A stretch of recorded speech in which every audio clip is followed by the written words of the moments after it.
GLOF, glacial lake outburst flood. इसमें जो हिमनद झीलें होती हैं, हिमनद झीलें क्या होती हैं? जो ऊंचे पर्वतों पहाड़ी क्षेत्रों में पाई जाती हैं और बर्फ के पिघलने से बनती हैं।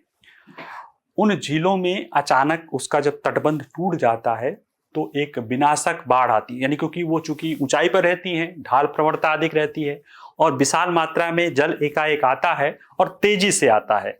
चूंकि नदियां संकीर्ण घाटी में बहती हैं तो बहुत तेजी से आता है और जो लोग होते हैं उन नदियों के आसपास के क्षेत्र में बंधे रहते हैं, बसे रहते हैं, जिसलिए उसका प्रभाव ज्यादा दुष्परिणाम होता है। तो ये जो नदी हिमनद होते हैं, हिमनद से पिघल के जो झीलें, हिमनद झीलें हैं, जब ये इनमें विस्फोट होता है या जब ये टूटती हैं तो विशाल जो बाढ़ आता है उसको ग्लेशियल लेक आउटबर्स्ट फ्लड बोलते हैं। और ये GLOF है ना, शॉर्ट टर्म में कहा जाता है। एक खतरनाक भौगोलिक परिघटना या आपदा, या इसको कहते हैं टाइम बम के रूप में हमारे सामने आता है। एक इसको इस तरह से समझें, जैसे ये पहाड़ी क्षेत्र है, यहाँ पे नीचे ऐसे बना है, सपोज दैट कि इधर भी है, कोई यहाँ पे झील तैयार हो रही है और इधर से नदी निकली है, इधर से पानी आके इकट्ठा हो रहा है और बर्फ के कारण, मिट्टी के कारण ये तटबंध बंधे हैं। किसी कारणवश ज़्यादा बाढ़ आने के कारण, ज़्यादा बारिश होने के कारण या भूस्खलन होने के कारण या किसी और कारण अगर ये टूट जाता है तो विशाल मात्रा में पानी नीचे आएगा और बड़े वेग से आएगा और ये अपने आसपास आने वाले नदी तंत्र के जो भी चीजें होंगी उसको वो बहा ले जाएगा। इसी तरह की, जैसे आप जो उत्तराखंड त्रासदी 2013 की उत्तराखंड त्रासदी, या आप उसको केदारनाथ वाला जो आपदा देखते हैं जिसमें से हजारों की संख्या में लोग मारे गए थे, वो केदारनाथ मंदिर के पीछे चारूवाड़ी ग्लेशियर था। उस ग्लेशियर से चारूवाड़ी झील तैयार हुई थी, हिमनद झील थी, ग्लेशियल लेक थी, और अत्यधिक बारिश और उस तरह चीजों के होने के कारण वहां पे वो उसका जो है तटबंध टूट गया और विशाल मात्रा में पानी एकाएक नीचे आया और उसने जो त्रासदी उत्तराखंड में मचाई थी, मैं तो देखा था उसके बाद जाके, भयानक भयानक। कुछ समय पिछले अक्टूबर 2024 में सिक्किम में इसी तरह से एक नदी है, वहाँ पे भी एक झील है, झील का नाम था लोकनाथ झील, नाम है क्या मैं भूल नहीं रहा हूँ, अभी इसमें लिखा होगा। वहाँ पे भी इसी तरह का एक भयानक बाढ़ आई थी, उसके कारण काफ़ी जनधन की हानि हुई थी। लोग तो 50, 60, 70 ही मरे थे, लेकिन एक जो पूरी जल विद्युत परियोजना थी वो तबाह हो गई थी। और इस तरह के हजारों ग्लेशियल लेक जो है वो हिमालय क्षेत्र में हैं और वो टिकिंग टाइम बम के रूप में है। टिकिंग टाइम बम क्या होता है कि वो फटेगा लेकिन अभी थोड़ा टाइम है, तो ये झीलों के भी इनके फटने के चांसेस पूरे हैं, क्योंकि इनमें धीरे धीरे करके पानी इकट्ठा हो रहा है और जो जैसे जैसे ग्लोबल वार्मिंग बढ़ रही है तो जल स्तर और ज़्यादा हो रहा है। ये सारे क्षेत्र, जो पूरा क्षेत्र है, ये दुनिया के जो कह सकते हो कि ज्वालामुखी प्रभावित क्षेत्र है उसमें ये शामिल है। पूरा हिमालयन रेंज जो बोलते हैं, अल्पाइड रेंज बोलते हैं, हिमालय से लेके तुर्की से लेके यहाँ तक, और इसमें अक्सर बड़े भूकंप आने की संभावना रहती है। वहाँ पे अक्सर बाढ़ भी, वर्षा भी बहुत तेज हो रही है, बादल फट रहा है, ये भी एक घटना है जलवायु परिवर्तन के कारण उन पहाड़ी क्षेत्रों में देखा जा रहा है। तो ऐसे में भारत का पूरा हिमालयी क्षेत्र एक टिकिंग टाइम बम के रूप में ग्लेशियल लेक आउटबर्स्ट फ्लड जैसी दुर्घटना का सामना कर सकता है। अब यह है कि इसके लिए हम कितने तैयार हैं।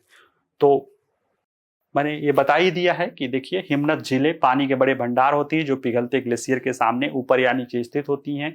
ये झीलें जैसे जैसे आकार में बड़े होती हैं अधिक खतरनाक होती हैं, क्योंकि हिमनद झीलें ज्यादातर अस्थिर बर्फ या ढीली चट्टान और मलबे से प्रभावित होती हैं।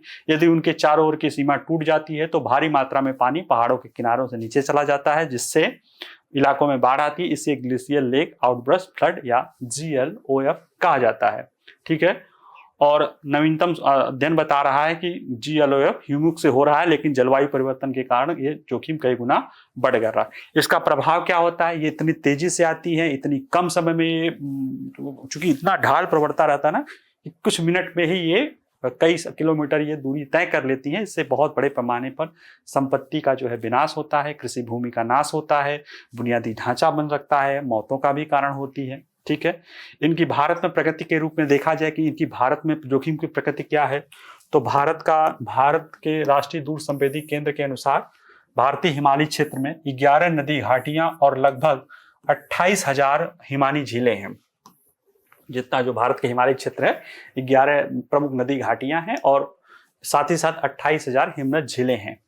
और इसमें दो प्रमुख प्रकार की झीलें पाई जाती हैं। सुप्रा ग्लेशियर झीलें जो ग्लेशियर की सतह पर पिघले हुए पानी से बनती हैं और गर्मियों में तेजी से पिघलती हैं, और मोरिन डैम्ड झीलें जो ग्लेशियर के किनारे ढीली मिट्टी, मलबे या बर्फ के अवरोध से बनती है और अचानक टूटने की आशंका रहती है। तो जो मोरनी डैम्ड झीलें हैं इनका खतरा ज्यादा रहता है और लगभग 2/3 ग्लोब घटनाएं जो है बर्फीले हिमस्खलन या भूस्खलन के कारण होती है, बाकी अत्यधिक पिघलन के दबाव या भूकंप से हो सकती हैं।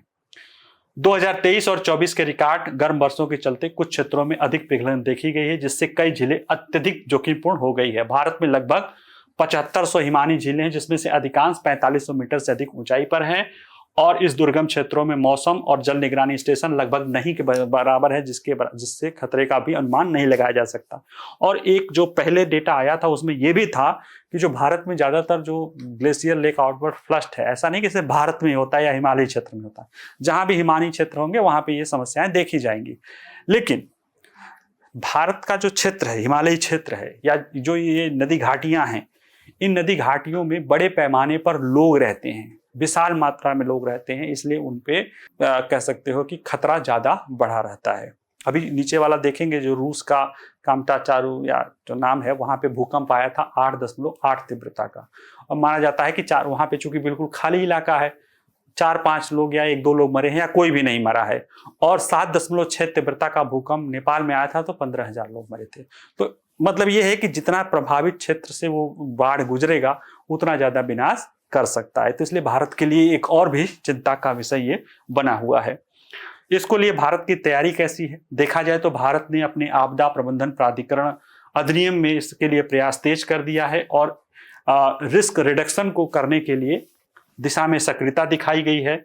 इसमें एक हमारा आपदा जोखिम न्यूनीकरण जो समिति है, इसके माध्यम से एक राष्ट्रीय समन्वय प्रयास शुरू किया गया है, जिसमें केंद्र सरकार की वैज्ञानिक एजेंसियों, शिक्षण और अनुसंधान संस्थाओं और राज्य और केंद्र शासित प्रदेशों की इसमें भागीदारी शामिल है। इसमें क्या क्या जुड़ने का प्रमुख पहल क्या किया है, भारत सरकार ने $20 मिलियन का पहला राष्ट्रीय कार्यक्रम शुरू किया गया है। किसको लेकर, GLOF के मिटिगेशन को लेकर, जिसमें पहले 56 जोखिम युक्त ग्लेशियर झीलों को प्राथमिकता दी गई है कि ऐसे झीलें जो वाकई में ज्यादा जो रिस्क है उनको क्या करेंगे, उनको धीरे धीरे कंट्रोल्ड डिस्ट्रक्शन के तहत उनके पानी को रिलीज करने का काम किया जाएगा। अब इसके बाद जो 56 था, अब उसमें 195 झील हो गई हैं और इनको 4 जोखिम स्तरों में वर्गीकृत किया गया है। 16वें वित्त आयोग ने जो अनुशंसाएं हैं उसके बाद इस कार्यक्रम को और जो है विस्तार किया जा सकता है। इस कार्यक्रम के 5 मुख्य उद्देश्य हैं, क्या क्या हैं। प्रत्येक जोखिम झील का खतरे का मूल्यांकन करना है।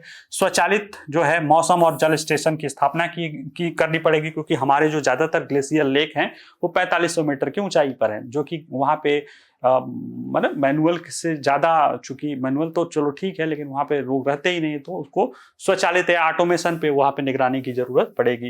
निचले क्षेत्रों में पूर्व चेतावनी प्रणालियों का निर्माण करना पड़ेगा, जिससे कम से कम लोगों की जान बचाई जा सके। जल स्तर कम करना या रोकना संरचना बनाना पड़ेगा। स्थानीय समुदायों की भागीदारी होगी, जिससे जोखिम न्यूनीकरण का जो है काम किया जा सके। और 2024 की गर्मियों में 40 सबसे अधिक जोखिम वाले ग्लेशियर झील पर वैज्ञानिक अभियानों के लिए राज्यों को नेतृत्व करने को भी प्रोत्साहित किया गया है। इसमें वैज्ञानिक तकनीक और नवाचार को भी अपनाया गया है। SR प्रणाली या सिंथेटिक अपर्चर रडार के जरिए जो है वहां पे अध्ययन किया जा रहा है। आधुनिक रिमोट सेंसिंग तकनीक, ढलानों के सूक्ष्म बदलाव अगर 1 सेंटीमीटर हो तक हो से लेकर 10 मीटर तक अगर कोई बदलाव आ रहा है तो वो रेजोल्यूशन को माप को हमें दे सकता है। ब्लॉप और भूस्खलन की भविष्यवाणी में इस तकनीक का उपयोग अभी तक सीमित रहा है, जिसे अब बढ़ावा दिया जा सकता है, क्योंकि अभी हम जब साइंस टेक में पढ़ेंगे Nisar, NASA ISRO synthetic aperture radar वाला जो छोड़ा गया है, उससे भी हमें इस तरह की घटनाओं को रोकने में काफी मदद मिल सकती है। ठीक है।